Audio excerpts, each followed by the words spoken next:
Mana ni?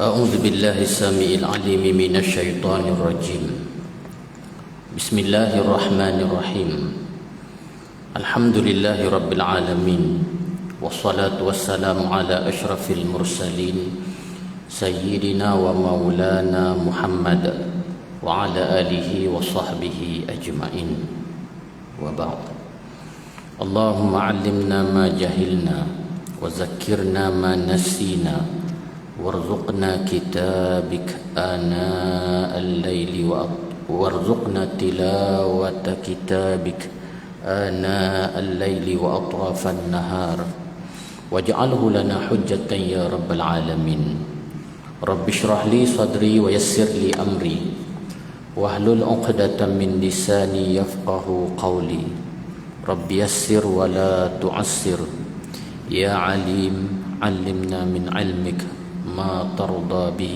عنا ولا تؤاخذنا بما تعلمه منا يا حليم خلقنا بخلق الحلم وحققنا بحقائق العلم سبحانك لا علم لنا إلا ما علمتنا إنك أنت العليم الحكيم ولا حول ولا قوة إلا بالله العلي العظيم. Yang dihormati, yang berbahagia Tuan Imam, seluruh ahli jawatan kuasa pengimarahan masjid, tuan-tuan guru, para alim ulama, tuan-tuan haji, puan-puan hajah, hadirin dan hadirat, muslimin dan muslimat, mudah-mudahan semua dirahmati oleh Allah Subhanahu wa taala.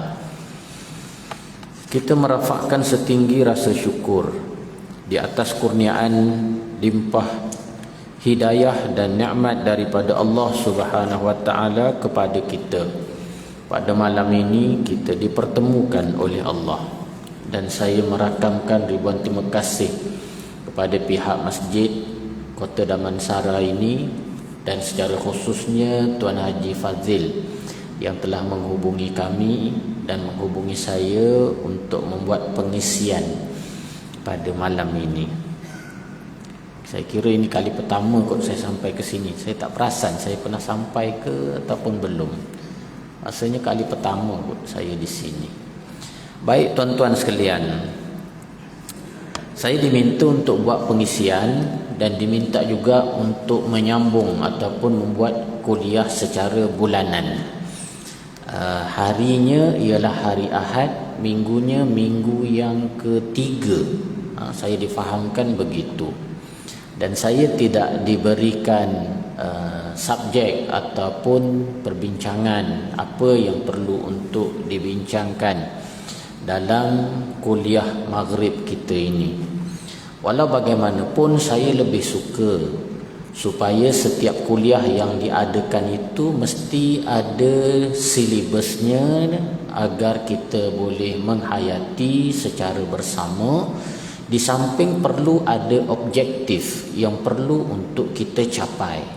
Setidak-tidaknya kalau kita ada silibus ataupun ada kitab yang kita baca, setidak-tidaknya objektif daripada pembacaan ataupun pengajian kita dalam tempoh 2 tahun ataupun 3 tahun, kita dapat menghabiskan pengajian kitab ini. Itu setidak-tidaknya.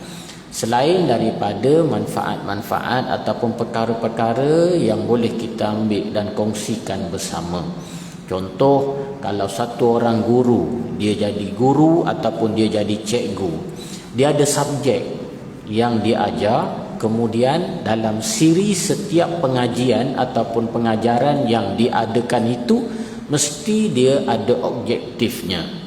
Melalui pengajian dan juga pembelajaran hari ini, murid dapat mengenal begini. Maknanya ada dia punya sasaran dan juga objektifnya. Dan begitulah setiap kuliah pengajian yang kita buat. Setidak-tidaknya kita nak supaya kita faham akan agama, ataupun kita jadi orang yang reti, ataupun kita menjadi makin dekat dengan Allah Subhanahu wa taala, yang setidak-tidaknya ilmu itu menjadi ilmu yang bermanfaat kepada kita bersama. Justru oleh kerana tidak ada tajuk yang khusus diberikan kepada saya, maka pada malam ini saya nak mengajak tuan-tuan sekalian untuk memerhati berkaitan dengan tafsir Al-Quran ni Abdul Aziz Nikmat. Ini salah satu daripada buku yang baru. Maknanya baru tak baru pun dia diterbitkan pada tahun lepas, 2021. Tafsir Al-Quran ni Abdul Aziz Nikmat, surahnya ialah surah Ar-Rahman. Selain daripada surah Ar-Rahman, dia ada banyak lagi lah yang telah dibukukan, apa yang disampaikan oleh almarhum Tuan Guru dalam siri-siri pengajian beliau semasa hayatnya. Antaranya ada surah Waqiah, begitu juga ada surah Al-Fatihah, ada tafsir dalam surah 3 Qul, Al-Ikhlas, Al-Falaq dan juga An-Nas dan lain-lain surah. Dan saya pilih yang ada di sini, yang saya bawa pada malam ni, Suratul Rahman, surah Ar-Rahman. Kita nak tengok bagaimana pembawaan ataupun pentafsiran yang dibawa oleh almarhum Tuan Guru. Saya ambil pendekatan ini sebab dia merupakan antara orang ataupun yang kita sempat tinggal ataupun hidup sezaman dengan almarhum. Majoriti yang ada depan saya ni, saya yakin mungkin yang lahir tahun 50-an, 60-an, 70-an ataupun 80-an, 90-an yang sempat ataupun yang mengenali almarhum Tuan Guru. Dan kita melihat bagaimana corak pemikiran yang dibawa oleh almarhum Tuan Guru. Dia menjadi salah satu pencetus kepada masyarakat, terutamanya berkaitan dengan perkembangan dan juga kefahaman ajaran Islam. Contoh, apabila Tuan Guru dilantik menjadi Menteri Besar Negeri Kelantan pada tahun 1990, ada beberapa pembaharuan yang telah dibuat dan ini menggambarkan pemikiran yang boleh dikembangkan dan menjadi pencetus kepada umat. Antaranya apa yang dibuat? Contoh antaranya ialah berkaitan dengan cuti bersalin yang dinaikkan daripada sekian-sekian harinya kepada sekian-sekian hari. Kemudiannya dia diikuti oleh kerajaan kita. Maknanya dia memberi sesuatu yang sangat besar maknanya kepada umat Islam. Diadakan Ar-Rahnu, pajak gadai Islam. Apa lagi? Kemudian ditukar akaun-akaun kerajaan negeri daripada bank konvensional kepada perbankan Islam.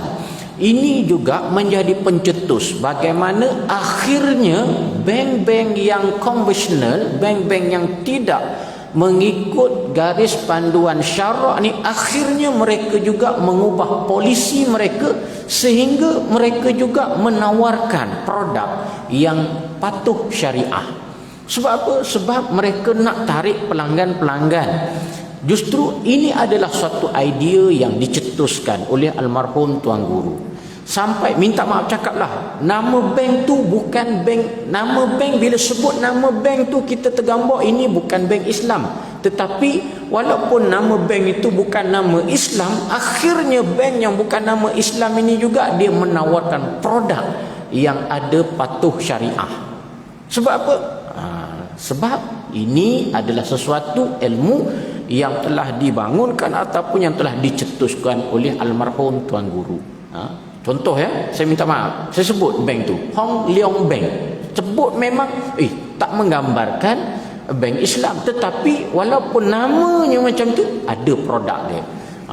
Hong Leong Bank Islami. Maknanya ada konsep itu dibawa dan juga diterapkan.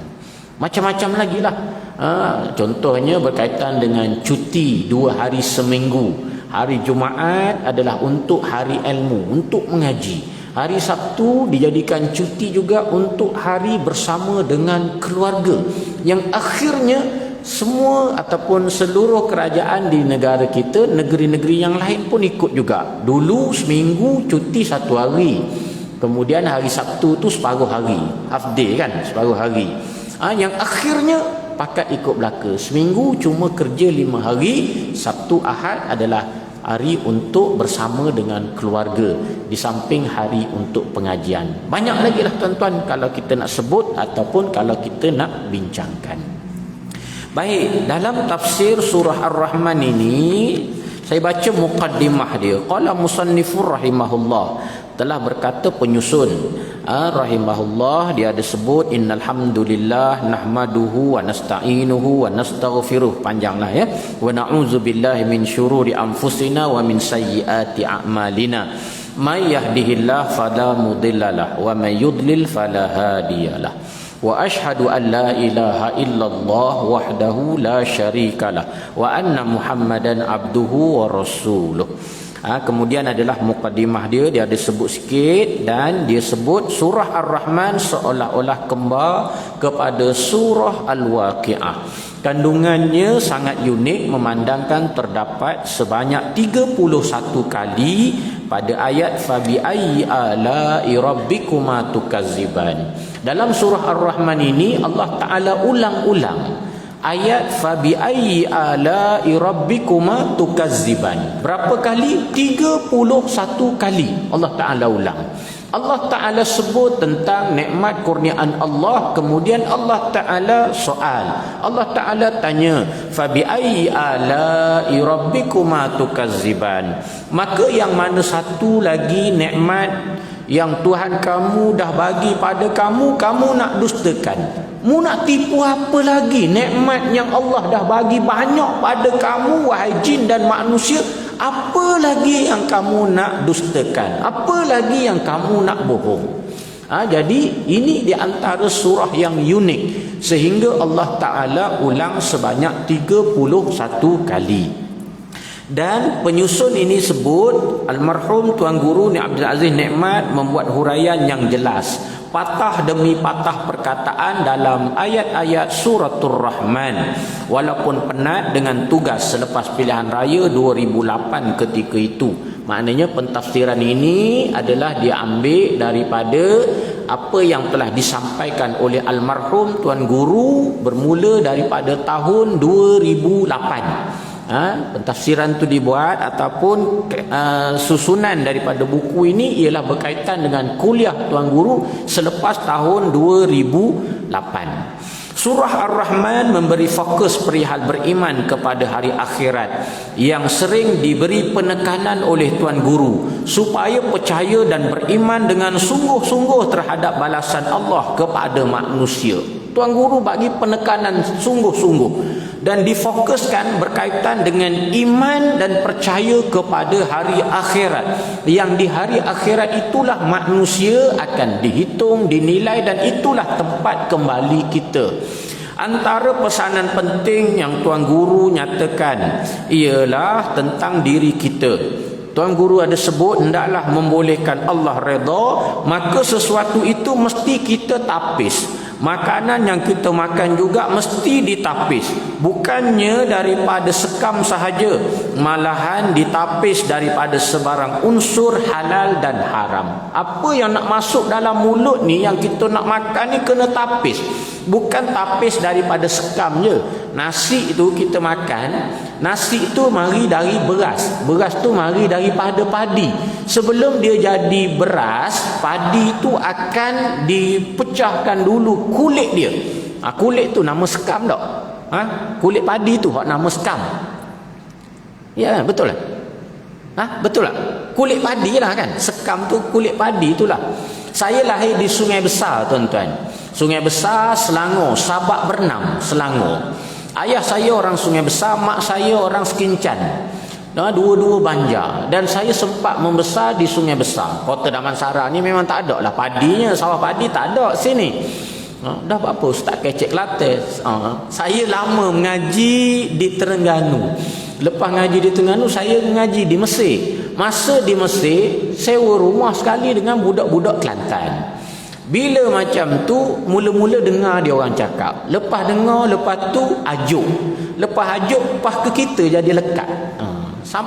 Sampai kita jadi lekat kecek Kelantan. Orang kata, yolo ke ustaz duduk Selangor. Memang saya lahir Selangor. Ayah saya Banjar, mak saya Banjar, tuan-tuan.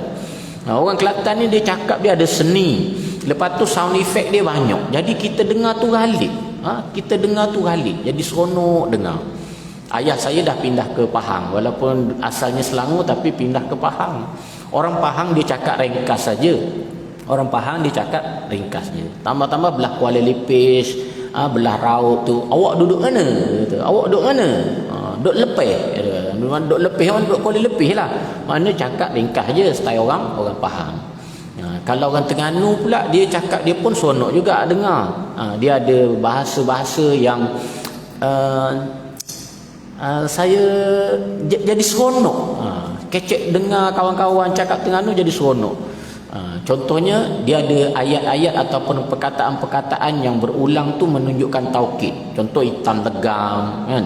Itan legam, putih sepuk, berak nanang, nipih nayang, bulat gete, jatuh debok. Dia maknanya gitulah. Maknanya bahasa Terengganu tu dia sedap juga dengar. Tapi orang Pahang dia cakap ringkas je. Teman jalan semalam nampak accident mati. Dia semalam jalan nampak orang kemalangan accident mati gitu. Habis cerita gitu je lah. Tapi style orang Kelantan tak. Dia banyak sound effect. Dia cakap mari nanti kau ambil jalan sore gak nyu. Bunyi nyu tu tak ada makna pun, tapi dia ada sound effect. Nak menggambarkan dia berjalan seorang. Nanti kau ambil jalan sore mari nyu tiba-tiba takar dorah. Dia kata dia nak cerita kemalangan ataupun berlakunya aksiden tu. Berongga hamba mari mata-mata mari ambulan nino. Bunyi ambulan apa semua bunyi belaka. Sound effect ada belaka. Jadi kita dengar tu jadi rahalik dia cerita. Jadi seronok. Kebetulan pula dapat bini orang Kelantan. Habis dah Banjar aku. Jadi tuan-tuan, apa nak cerita tadi nak cerita pasal sekam. Saya lahir di Sabak Bernam, Sungai Besar Sabak Bernam, Selangor. Sempatlah ikut ayah pergi ke Bendang, pergi ke sawah, tengok orang-orang dulu kan motong padi, kemudian dibanting padi tu. Dibanting padi itu sehingga padi itu terlerai daripada tangkainya. Kemudian dijemur, lepas dijemur bagi kering, kemudian ditumbuk. Ditumbuk pakai lesung dengan alu, lepas ditumbuk kemudian ditampi di samping, ditiupkan angin supaya apa? Supaya kulit padi itu terpisah daripada beras yang terhasil. Jadi makanan yang kita makan pun kadang-kadang kita tapis daripada sekam. Nasi yang kita nak boleh makan tu, dulu-dulu kita beli beras, kadang-kadang ada banyak lagi jenis apa, antah ke apa, antah lah tak, ada lagi kulit-kulit padi ataupun ada lagi campur antara beras dengan kulit padi ataupun padi yang kosong tu. Jadi kita pun pilih molek-molek kulit beras, kulit padi apa semua tu kita buang, kita tapis. Jadi Tok Guru kata, apa yang kita nak masuk mulut ini bukan sekadar nak tapis daripada sekam sahaja, tapi lebih baik ataupun lebih utama lagi ialah kita tapis daripada unsur-unsur yang halal ataupun haram. Yang masuk ke dalam mulut aku ni walaupun teh cawan ataupun air seteguk, adakah aku beli dengan duit halal atau haram? Ni ayat Tok Guru. Hak masuk dalam mulut kita ni walaupun air teh cawan, ni mari mana pitih ni? Halal ataupun haram. Kalau dengan duit haram kita beli makanan, beli sate dan sebagainya, maka semuanya kosong. Di akhirat esok-esok semuanya menjadi kosong. Tak ada nilai sikit abuk kalau yang mahri itu daripada sumber yang haram. Bahkan dia akan menjadi beban kepada kita. Tu baru air teh cawan ataupun air seteguk hak masuk dalam mulut. Kalau hak juta-juta, hak puluh-puluh ribu, kalau ratus-ratus ribu dah jadi darah daging, maka macam mana kita nak jawab depan Allah Subhanahu wa taala.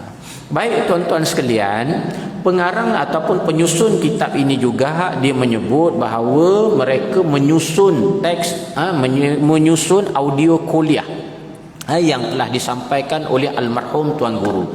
Ini sebenarnya bukan tulisan daripada Tuan Guru, sebaliknya ialah audio kuliah. Tok Guru sampaikan kuliah, lepas tu penyusun kitab ini dia dengar audio kuliah tu, lalu mereka buat transkripsi terlebih dahulu. Dia tulis satu-satu apa yang Tok Guru sebut. Audio kuliah ditranskripsi terlebih dahulu dengan cara type setiap patah perkataan yang diucapkan oleh almarhum Tuan Guru. Teks tersebut dikekalkan dalam bentuk sebutan dialek Kelantan bagi memudahkan penyusun untuk faham maksud dan konteks apa yang Tok Guru nak sampaikan. Mula-mula mereka buat transkripsi setiap patah perkataan yang Tok Guru sebut. Kemudian yang kedua, transkripsi tersebut akan diedit dan disusun supaya dapat dibaca dan dipahami oleh semua orang di Malaysia khususnya. Maknanya lepas pada tu dia akan edit pula dan disusun, diubah struktur susunan ayat tu supaya orang yang baca ni boleh faham. Dan di antaranya melalui fasa, beberapa fasa. Fasa yang pertama, penyusun dia mengubah ejaan daripada dialek Kelantan kepada ejaan bahasa Melayu. Contohnya seperti perkataan ore. Tok Guru sebut ore. Dia tulis asalnya ore lah, O-G-H-E, ore. Tapi bila nak jadikan buku ni, dia tak tulislah ore, dia sebut orang. Kalau orang Kelantan asal ataupun Kelantan pure, dia tak jadi masalah baca ore, maknanya faham lah. Cuba bukan Kelantan molek, gapo dia ni jadi payah nak faham. Jadi daripada perkataan ore diubah jadi orang. Manakala perkataan mu ataupun mung, M-U-N-G, mu atau mung diubah jadi kamu ataupun engkau berdasarkan konteks dan kandungan ayat tersebut. Itu fasa yang pertama. Fasa yang kedua, membetulkan susunan perkataan dalam ayat supaya mudah difahami oleh orang yang bukan penutur asal dialek Kelantan. Sebagai contoh ayat, mu takut kakku. Contoh, bila Tok Guru sebut mu takut kakku. Jadi kalau orang bukan Kelantan, apa benda mung takut kakku? Mung takut kakku. Apa benda?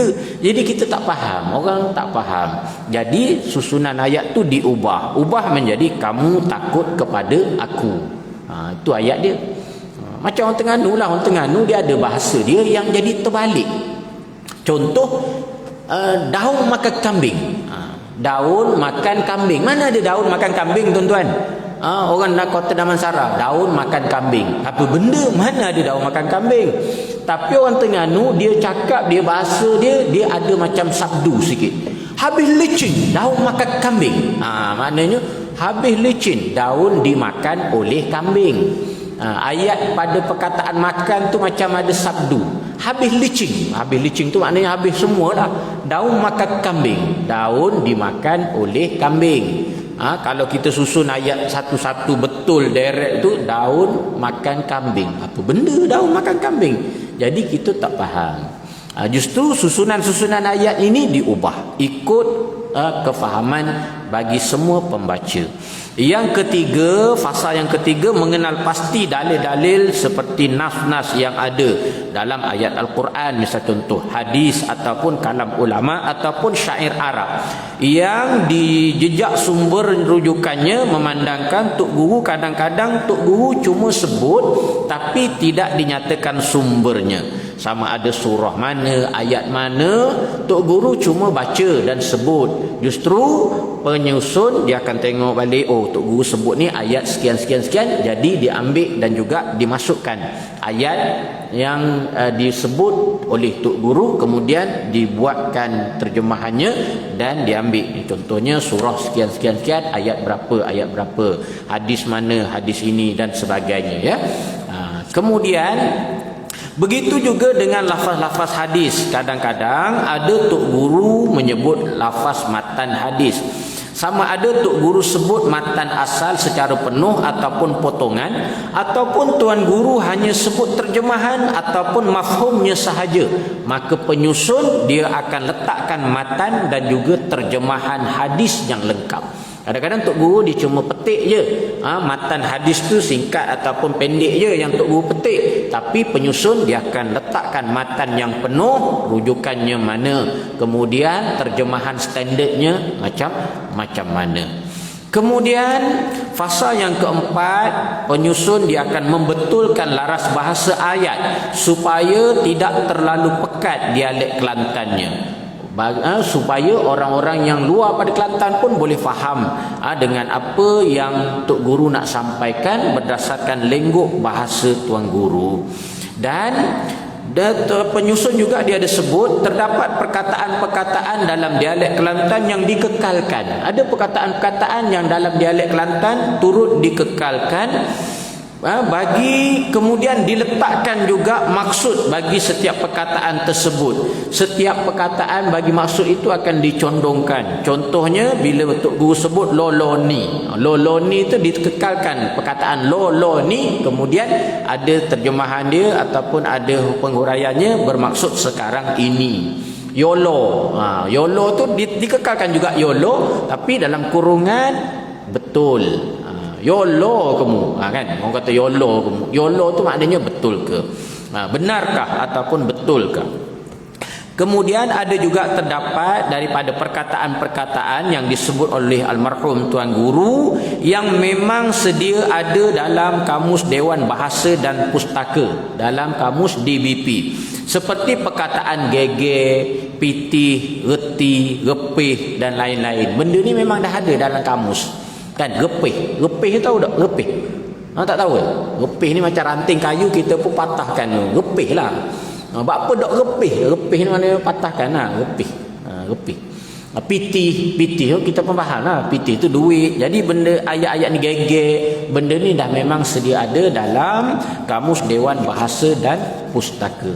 Dan dalam tafsir ini juga sebenarnya ada banyak misalan-misalan, kiasan-kiasan dan juga analogi-analogi yang dibuat oleh almarhum Tuan Guru, dan kiasan serta misalan serta analogi itu sangat dekat dengan kehidupan kita.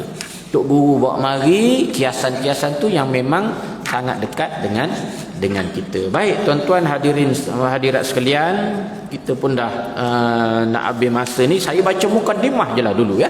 Saya baca mukaddimah dulu.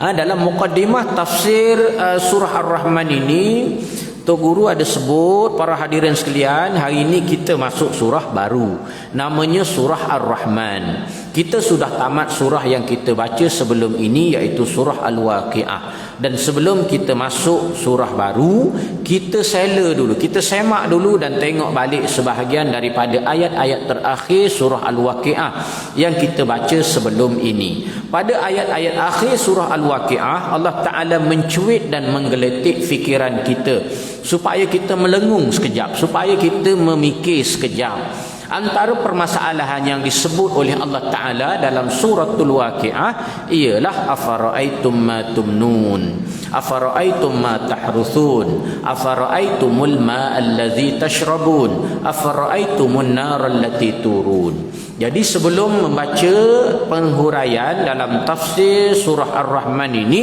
Tok Guru flashback balik. Tok Guru kata sebelum ni dah ngaji, dah baca surah Al-Waqi'ah. Dalam surah Al-Waqi'ah itu Allah Ta'ala ada sebut berkaitan dengan 4 perkara yang ayat itu dimulakan dengan afara'aitum. Yang pertama ialah afara'aitum ma tumnun. Allah Ta'ala soal kita mengenai 4 perkara di atas. Afara'aitum ma tumnun, afara'aitum ma tahruthun, afara'aitumul ma'allazi tashrabun, afara'aitumun nara allati turun. Apakah kamu masih berdegil wahai manusia? Tidakkah kamu pikirkan keadaan air mani yang kamu pancarkan ke dalam rahim. Itu yang pertama. Yang kedua, mengapa kamu masih berdegil wahai manusia? Tidakkah kamu melihat apa yang kamu tanam?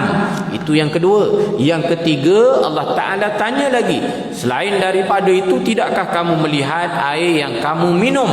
Dan yang keempat, akhirnya, tidakkah kamu melihat api yang kamu nyalakan dengan cara digesek? Allah Ta'ala soal kita mengenai 4 perkara di atas. Apabila dia soal, tentulah dia hendak kepada jawapan, sedangkan dia sendiri tak bagi jawapan. Sengaja Allah tak bagi jawapan dengan tujuan nak supaya kita jawab. Bila kita kena jawab, tentulah kita kena jawab dengan betul, dan kita kena cekor, kena rancang jawapan kita tu. Mesti jawapan itu jugalah yang kita hendak jawab di akhirat esok-esok. Allah Ta'ala tanya pada kita, kita kena jawab, dan jawapan itulah yang kita kena jawab, dan biar boleh dan betul jawapan kita bila disoal oleh Allah di hari akhirat. Segala perbuatan yang kita buat sekarang ni pun, sama ada makan, bercakap, berbual, berniaga, sebagainya, kita cekor selalu, kita rancang terus. Sama ada benda yang aku buat ni, jika Tuhan soal di hari akhirat esok-esok, aku mesti boleh jawab serupa sebagaimana yang Tuhan nak. Begitulah apa pun perbuatan kita ni di atas dunia ni, bila dipersoalkan balik di hadapan Allah, dihisap di hadapan Allah, biar kita boleh jawab mengikut kehendak Allah Subhanahu wa Ta'ala. Jadi dalam ayat ini, antaranya ialah perkara yang perlu kita jawab ialah 4 perkara tadi. Yang pertamanya berkaitan dengan permasalahan permanian, ketika mana berlaku persetubuhan. Setelah berlaku persetubuhan, maka kamu pun dilahirkan. Bila ibu bapa melakukan persetubuhan, maka lahirlah manusia. Siapa yang buat kamu ni? Siapa yang buat manusia ni? Berlaku persetubuhan, kemudian terciptanya janin dalam kandungan ataupun dalam rahim seorang ibu. Yang jadi buat tu, yang buat bagi jadi tu siapa? Allah ataupun kamu sendiri yang buat? Adakah ibu bapa kamu tok bidan ataupun doktor? Tak ada yang mengaku sikit abuk pun yang boleh mengaku bahawa dia hak buat yang boleh jadi, melainkan Allah Subhanahu wa Ta'ala. Ibu bapa tak buat manusia. Sebab itulah ada yang keguguran dan ada anak yang berperangai buruk ataupun berperangai bodoh. Bukan mak ayah yang buat manusia ni. Kalau mak ayah yang buat manusia ni, dah tentu tak ada mak ayah yang nak jadi keguguran. Kalau mak ayah yang buat manusia ni, tak ada mak ayah nak jadi anak-anak berperangai bodoh dan juga buruk. Kalaulah ibu bapa kita yang buat manusia, tentulah kita akan buat serupa yang kita nak. Kita nak anak jadi berjuruh, berakhlak mulia, anak soleh, kaya, comel, cergas, cerdik. Tapi kadang-kadang bila keluar, bila tubik, bila dilahirkan, dia tak jadi serupa sebagaimana yang kita nak. Ada yang terjadi sebagaimana yang kita nak, ada yang tak jadi sebagaimana yang kita nak. Itu menunjukkan bahawa kita bukanlah tukang buat manusia. Sebaliknya, kita ni hanyalah pekakah yang Tuhan telah buat untuk Tuhan jadikan manusia. Ini persoalan yang pertama. Yang kedua, Allah Ta'ala sebut afara'aitum ma tahruthun. Ialah berkaitan dengan bila mana kamu lahir, kamu nak makan. Lalu Allah Ta'ala tanya, afara'aitum ma tahruthun. Barang pertanian yang kamu bajak dan kamu gala tu, yang kamu bajak tanah tu, siapa yang cipta?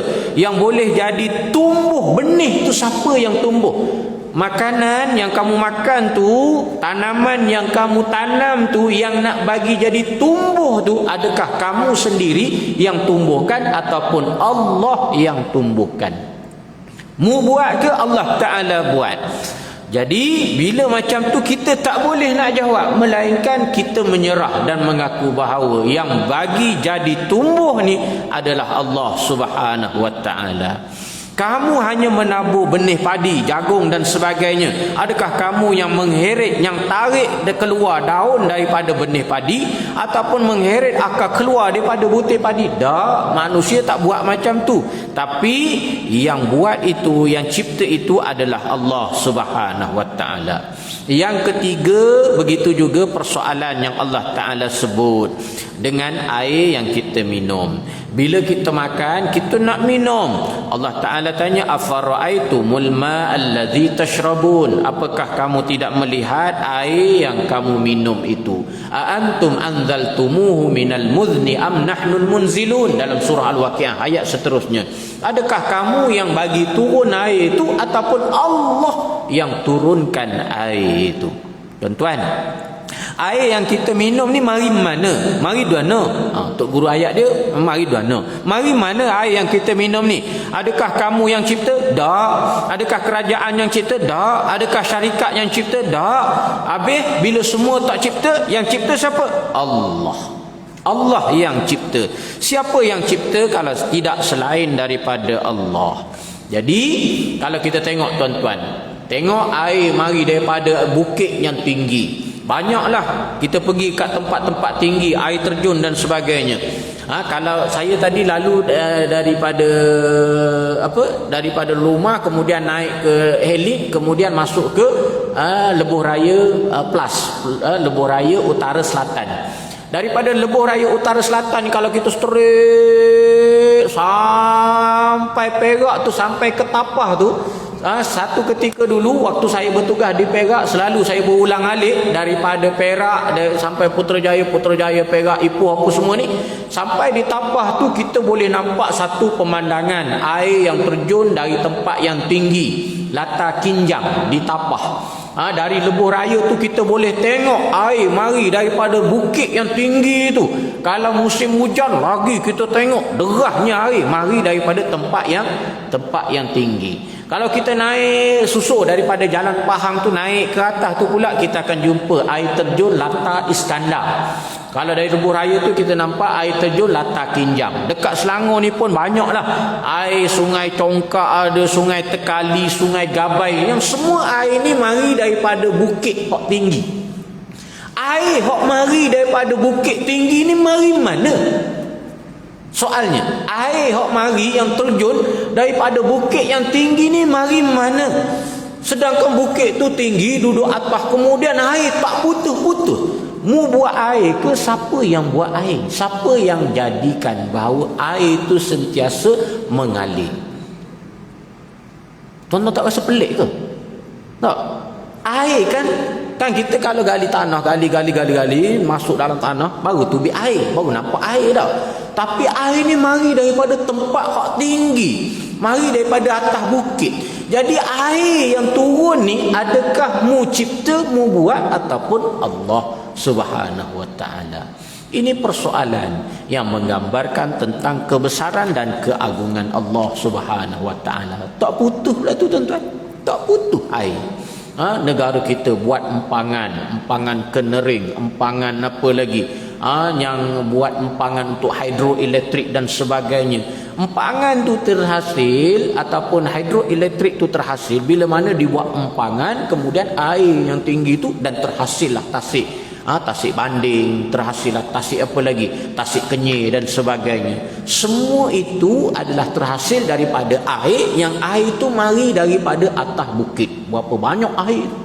Kalau pergi ke Tasik Banding tu, tuan-tuan masuk ke perkampungan orang asli, ada banyak perkampungan orang asli yang tenggelam dengan sebab dibuat empangan Tasik Banding tersebut, yang perkampungan-perkampungan tepi sungai tu akhirnya sebelum daripada tu mereka dah pindah, kemudian tempat ataupun penempatan kampung mereka tu ditenggelami oleh air, dah jadi tasik dah.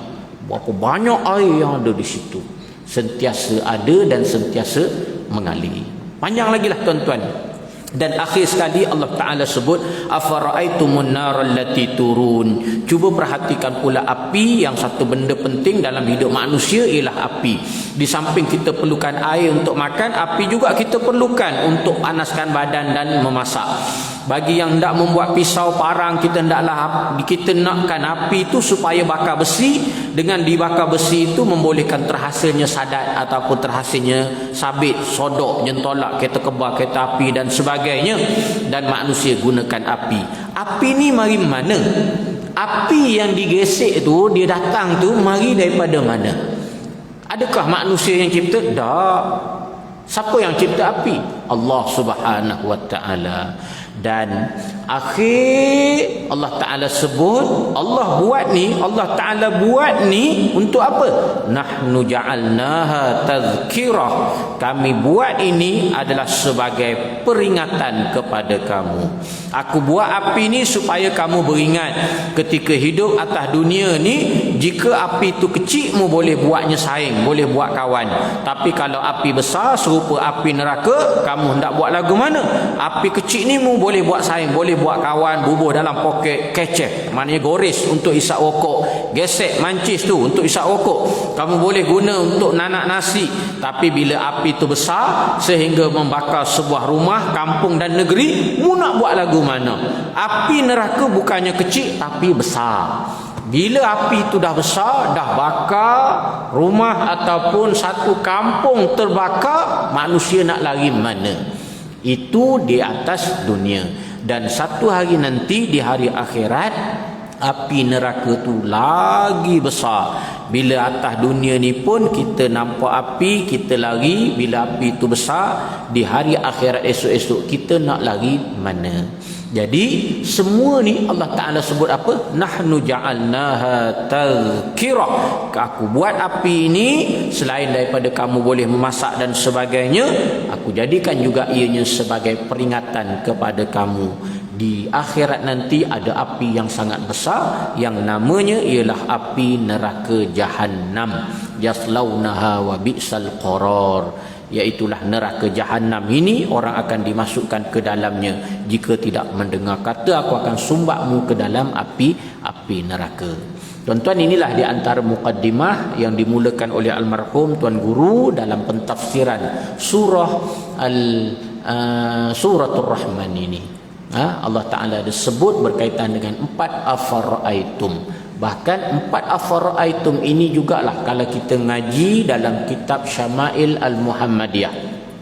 Dalam kitab Syama'il Muhammadiyah tu, dia ada cerita berkaitan dengan uban Nabi. Kalau tak salah saya, ialah dalam bab yang kelima, bab majaa fi syaibi Rasulullah sallallahu alaihi wasallam. Bab pada menceritakan uban Rasulullah sallallahu alaihi wasallam. Bab yang kelima menceritakan bahawa Nabi tumbuh uban. Abu Bakar datang jumpa Rasulullah. Abu Bakar kata, "Ya Rasulullah, qad syibta ya Rasulullah." "Ya Rasul, aku tengok mudah beruban ya Rasulullah." Lalu Nabi ada sebut, "Sayyabatni Hudun wal Waqi'ah." Telah mengubankan aku oleh surah Hud dan juga surah Al-Waqi'ah. 4 ayat surah Al-Waqi'ah, afara'aitum, inilah yang menyebabkan Rasulullah sallallahu alaihi wasallam beruban. Tuan-tuan, saya kira itulah yang dapat saya sampaikan dalam muqaddimah ini. Mudah-mudahan ada manfaat yang boleh kita kongsi bersama. Wabillahi taufiq wal hidayah. Wassalamualaikum warahmatullahi wabarakatuh.